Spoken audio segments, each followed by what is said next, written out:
नाज़रीन, इस एपिसोड के आगाज में हम देखते हैं कि अलाउद्दीन साहब और शहंशाह साहब तैमूर ताज से मिलने उसके पास आते हैं। तो एक मंगोल नौकर उनसे हथियार लेने की कोशिश करता है तो अलाउद्दीन साहब कहते हैं हाथ पीछे हटाओ, और फिर अलाउद्दीन साहब और शहंशाह साहब अपना खंजर और तलवार उतार कर अपने सिपाही को थमा देते हैं और मंगोल नौकर इन्हें लेकर आगे बढ़ता है। तो वो देखते हैं सामने सरोज तैमूर ताज के पास मौजूद होता है, जिन्हें देखते हुए शहंशाह साहब कहते हैं क्या खूबसूरत इत्तेफाक है। तकफूर सरोज, तुमने महसूस किया कि बुरसा तुम्हारे सर पर गिरने वाला है, इसलिए यहाँ पनाह ले ली? तो सरोज हंसते हुए कहता है बुरसा वहाँ है और मैं यहाँ हूँ, हम दोनों तुम्हारे सामने सलामत और बखैरियत खड़े हैं। शहंशाह, हमने वहाँ उरान की मेजबानी की और अब यहाँ तुम्हारी मेजबानी करेंगे। और फिर तैमूर ताज कहता है अलाउद्दीन साहब, शहंशाह साहब, जो भी बात होगी इसकी गुफ्तगू इसी शानदार मेज पर होगी जो हमने दोस्ती के लिए सजाया है, बराए करम। और इस जानिब इशारा करता है तो अलाउद्दीन साहब और शहंशाह साहब इस जानिब बढ़ते हैं और कहते हैं अलखानी दोस्ती और इत्तेहाद की बात करते हैं। अगर सूरज मगरिब से निकले मतलब क़यामत करीब है ना शहंशाह साहब? तो शहंशाह साहब भी हंसने लग जाते हैं। जबकि इधर बुरसा में हम देखते हैं कि उरान साहब अपने सिपाहियों के साथ मुसलसल वहाँ से आगे की तरफ भाग रहे होते हैं, जबकि बाज़तीनी सिपाही इनके पीछे लगे हुए होते हैं। वो रास्ते में आने वाले हर एक बाज़तीनी सिपाही को काटते ही चले जा रहे होते हैं। और फिर उरान बुरसा की भलाई दीवार तक जा पहुंचता है, जहां से वो ऊपर चढ़ता है और फिर खलील उसी रस्सी को दीवार के साथ बांधकर रस्सी को नीचे लटका देता है। और फिर इधर जब सब लोग दस्तरखान पर बैठे होते हैं तो सरूज कहता है हम सरदार उस्मान साहब को देखना चाहते थे, वो क्यों नहीं आए, क्या उसे कोई मसला है? तो शहंशाह साहब कहते हैं सरदार उस्मान बिल्कुल खैरियत से हैं, इनकी सेहत ठीक है, वो सलामत है और रियासत की क़यादत कर रहे हैं। इन्होंने अपने बेटे अलाउद्दीन को रियासती अमूर का नायब मुकर्रर किया है। और फिर अलाउद्दीन कहता है तुम दोस्ती और इत्तेहाद की बात करते हो तैमूर ताज, लेकिन तुम खुद हमारे पड़ोसियों और भाइयों के एलची गरमियान और रसाई कबाइल तुम्हारे दरवाजे पर एहतराम के साथ खड़े हैं, क्या ये जायज है? तो सरूज कहता है हाँ ये ठीक है, तुम बाद में बराए रास्त दाखिल हो गए, खूब बहुत खूब।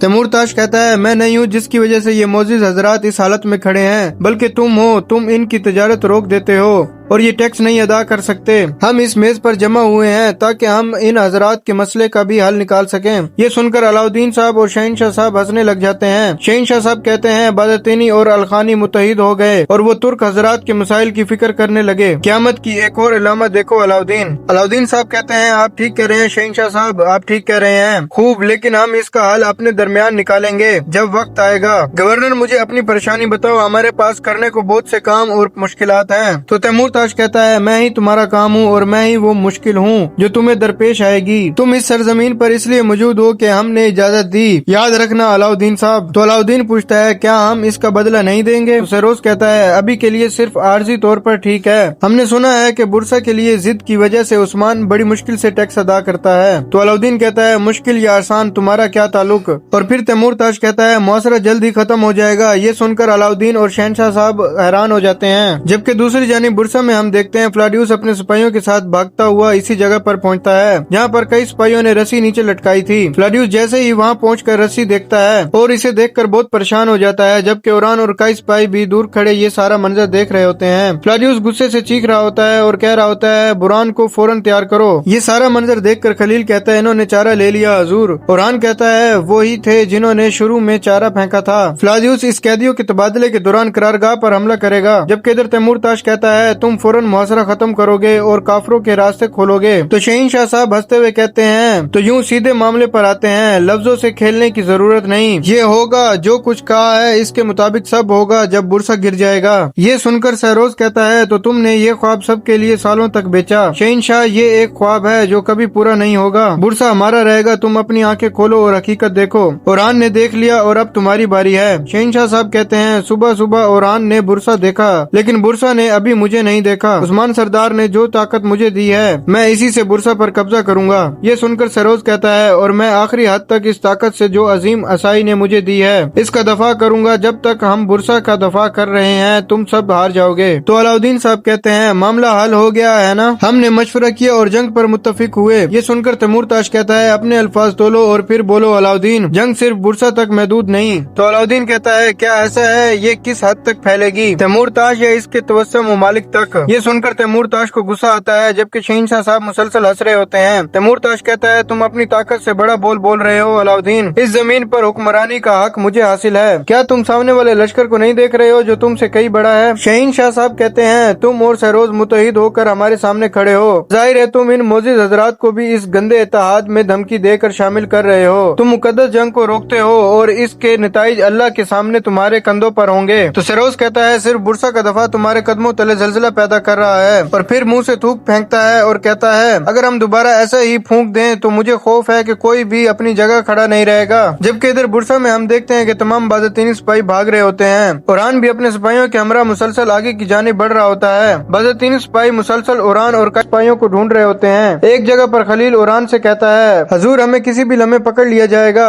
उरान कहता है, हमें छुपने की जगह तलाश करनी होगी। और फिर उरान कहता है, दुमरुल इस जगह का दरवाजा तोड़ो। चलो। और फिर सब दुमरुल के पीछे जाते हैं और इस घर में घुस जाते हैं। और फिर इधर अलाउद्दीन साहब खड़े होते हैं और कहते हैं, मेरे दादा अर्तुगरुल और मेरे बाबा उस्मान ने 100 सालों तक मशरिक और मगरिब से आने वाले तूफानों का सामना बड़ी ताकत से किया। हम भी साबित कदम रहेंगे अल्लाह के हुक्म से, और तुम आखिरी सांस तक सोच जारी रखो। चलें शहीन साहब। और वहाँ से जाने लगते हैं। तो पीछे से तैमूर ताश कहता है, ये अलखानी रियासत का हुक्म है, इस मेज से इस वक्त तक नहीं उठा जाएगा जब तक सुलह का कोई मुआहदा नहीं हो जाता। अलाउद्दीन तैमूर ताश की बात नजरअंदाज करते हुए आगे बढ़ता है। तैमूर ताश एक बार फिर अलाउद्दीन को पीछे से पुकारता है और खड़े होकर इसके पास आता है और कहता है, तुम गलती कर रहे हो अलाउद्दीन, तुम बहुत बड़ी गलती कर रहे हो। अगर मेरा भाई खान अपने घोड़ों पर सवार हो गया तो ये जमीन खून की दरिया में बदल जाएगी। कुछ डूब जाएंगे और कुछ निकाल दिए जाएंगे। तो जवाबन अलाउद्दीन साहब कहते हैं, देखेंगे कौन डूबता है और कौन निकाला जाता है। मैं मामला अल्लाह के सुपुर्द करता हूँ। और ये कहकर वो वहाँ से रवाना हो जाते हैं। जबकि पीछे से तैमूर ताश को बहुत ज्यादा गुस्सा आता है। सहरोज कहता है, नहीं, अपने भाई के मुकाबले में ज्यादा आसान हदफ होगा अलाउद्दीन। मैंने उरान का कदम तख्त से हिलाया, तुम हर दिन इसके लिए मेरा शुक्रिया अदा करोगे। तैमूर ताश, हमने शहंशाह के लिए भी एक खूबसूरत जाल तैयार किया है। ये खत्म हो जाएगा, या तो ये अमन से खत्म हो जाएगा या काई कबीले के खून से खत्म हो जाएगा।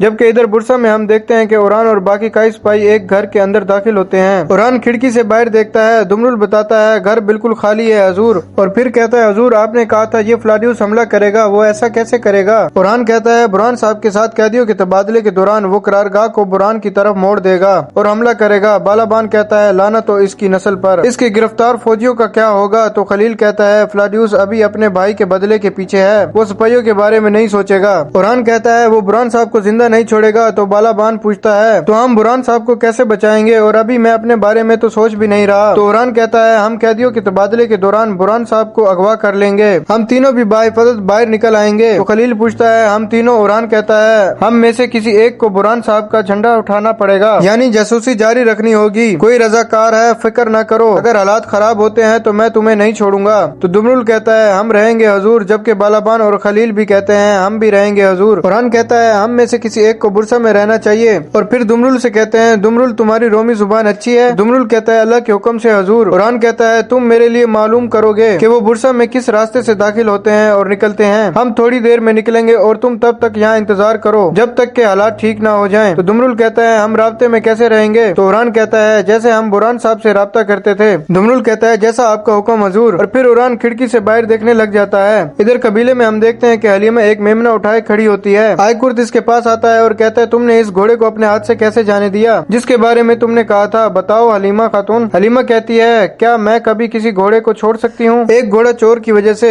आयकुर्द कहता है, परेशान न हो, तुम्हें एक और मिल जाएगा। हलीमा कहती है, हाँ बस एक बार वो घोड़ा चोर मेरे सामने आ जाए, फिर देखना मैं इसके साथ क्या करूंगी। और फिर इसी दौरान दरसू भी घोड़ा लेकर वहाँ आता है और पूछता है, क्या अब हमें डरना चाहिए? तो हलीमा कहती है, तुम वही घोड़ा चोर हो। दरसू घोड़े को देखते हुए कहता है, ये अभी भी हमें घोड़ा चोर कह रही है। और हलीमा से कहता है, घोड़े ने अपने मालिक को चुन लिया, क्या तुम भूल गई हो लड़की? तो हलीमा कहती है, या सबर या सबर। फिर पूछती है, तुम यहाँ क्यों आए हो? दरसू कहता है, मैं एक मुसाफिर हूँ, जहाँ रास्ता ले जाए वहाँ चला जाता हूँ, मेरा रास्ता अभी यहाँ से गुजरा। हलीमा पूछती है, क्या तुम पागल हो? दरसू कहता है, और तुम्हारी भी बातें खत्म नहीं होती, जबकि मैं तो दिल जीतने आया था। तो हलीमा कहती है, तो फिर तुम दरवेश हो? दरसू कहता है, हम एक सख्त चट्टान से टकरा गए हैं, हाँ मैं तुम्हारी अमानत देने आया हूँ। और फिर रस्सा हलीमा की जानिब फेंकता हुआ कहता है, घोड़ा तुम्हारा है। तो हलीमा कहती है, तुम उस दिन बहुत पुरजोश थे, अब तुमने अपना फैसला क्यों बदल लिया? दरसू कहता है, मैंने सोचा और फैसला किया कि ये तुम्हारा हक है, क्या मैंने गलती की या तुम नहीं चाहती? और रस्सा पकड़ने की कोशिश करता है। हलीमा रस्सा पीछे करती है और कहती है, अगर ये मेरा हक है तो मेरा है। अच्छा तो क्या तुम्हारे पास जाने की कोई जगह नहीं है? दरसू कहता है नहीं। हलीमा कहती है तो तुम क्या काम करते हो? दरसू कहता है मैं घोड़ों की देखभाल करता हूँ। ये सुनकर हलीमा आय कुर्त को आवाज देती है। आय कुर्त इसके पास आता है और कहता है हुक्म कीजिए हलीमा खातून। हलीमा कहती है इस लड़के को परखो, अगर ये कहे कि कोई अच्छा काम कर सकता है तो वालदा से इजाजत ले और तुम्हारे साथ काम करे। तो आय कुर्त पूछता है इसका नाम क्या है? तो हलीमा इससे पूछती है वाकई तुम्हारा नाम क्या था? तो वो कहता है दरसुन। और फिर हलीमा वहाँ से चली जाती है और आय कुर्त दरसुन से कहता है वो जन ले आओ, देखते हैं चलो। और दरसुन काम काज में लग जाता है। और नाजरीन इसी जगह पर एपिसोड खत्म करते हैं। मिलते हैं नेक्स्ट एपिसोड में। वीडियो को लाइक करें और चैनल को सब्सक्राइब करें और घंटी वाले निशान को दबाना मत भूलिएगा ताकि आने वाली वीडियो आपको बआसानी मिल सके। दुआ में याद रखिएगा। अल्लाह हाफिज।